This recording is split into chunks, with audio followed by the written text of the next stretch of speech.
So we set up these 4 demo sites to try and well, demonstrate the kind of breadth of things you could do on the microsites, and also hopefully that so people can log in and actually have a play around, and we'll set it up so it reinstalls every night, so you can break the site and it will go back to a nice situation the next day.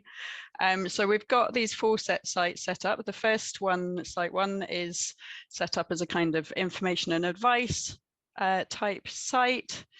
So it's got directories and various things like that. You'll probably recognize some of the features from LocalGov Drupal proper, except it's been extended a little bit to allow for some other multimedia features and that kind of thing. Site 2 is for Scarfic Film Office.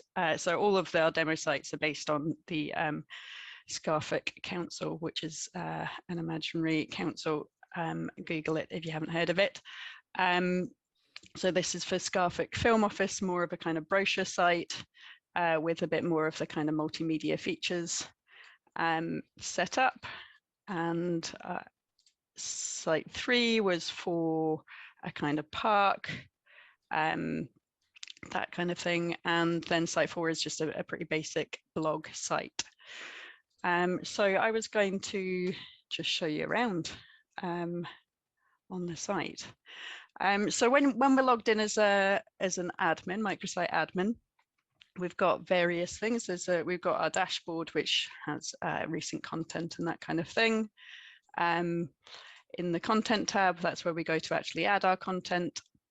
Just briefly, when Finn was talking about inviting and setting up users on the site, we can invite users from the site. So we through the members tab here, we can invite individuals by email.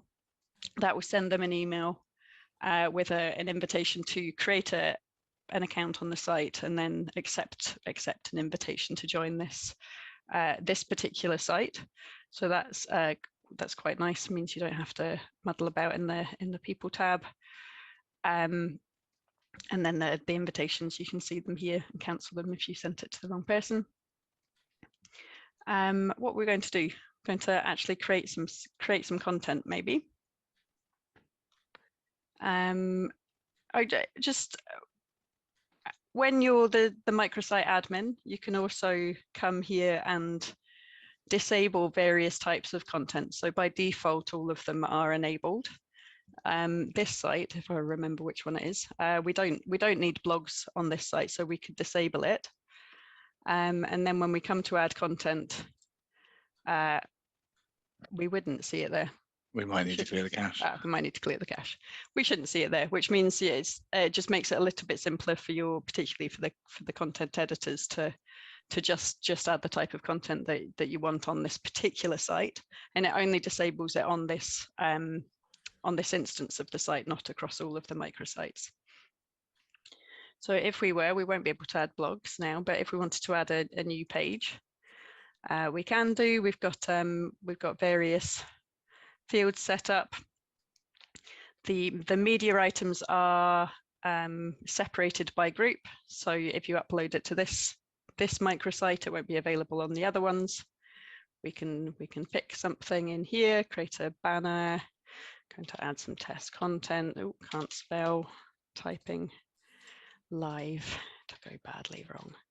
And then we've enabled, this might be familiar to you from subsites, so multi-column multimedia content.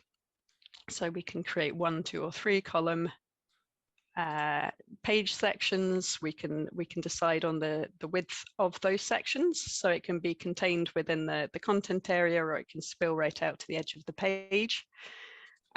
We can give it a background color.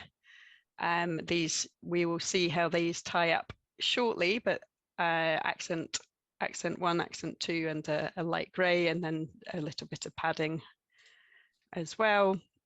And then once we've got our columns set up, we can add things into them.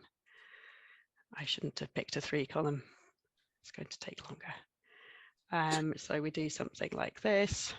Maria, just while you're doing something like this there and yeah, filling the blanks, just the background colors that we chose, we just chose 3, accent 2 and light gray, as kind of demos of this is how you would add colors. We'd probably expect councils will probably add in more colors themselves that would actually fit in with our palette, that there could be 6 or 7 different kind of background colors. yeah, exactly. I think I filled your void there for you now. Thank you very much. Now we got to the save.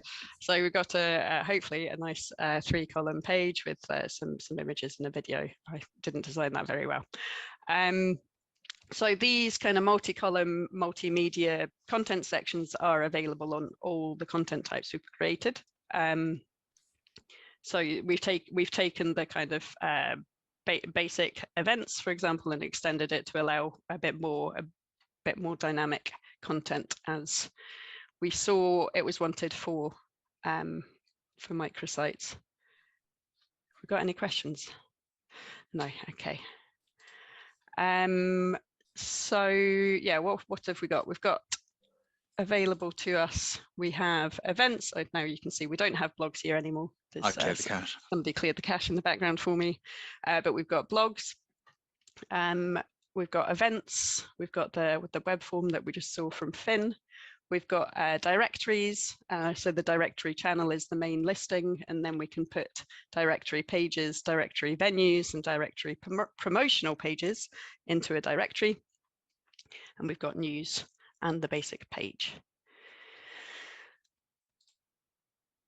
We can also set up menus for each of the microsites. No alert banners, Adnan, no, not yet. So we've got menus for each of the sites. I'm sure that's fairly familiar to you. You can set up menus. We've got a main menu and a utility menu, which both appear in the header, and a footer housekeeping menu, which appears in the footer.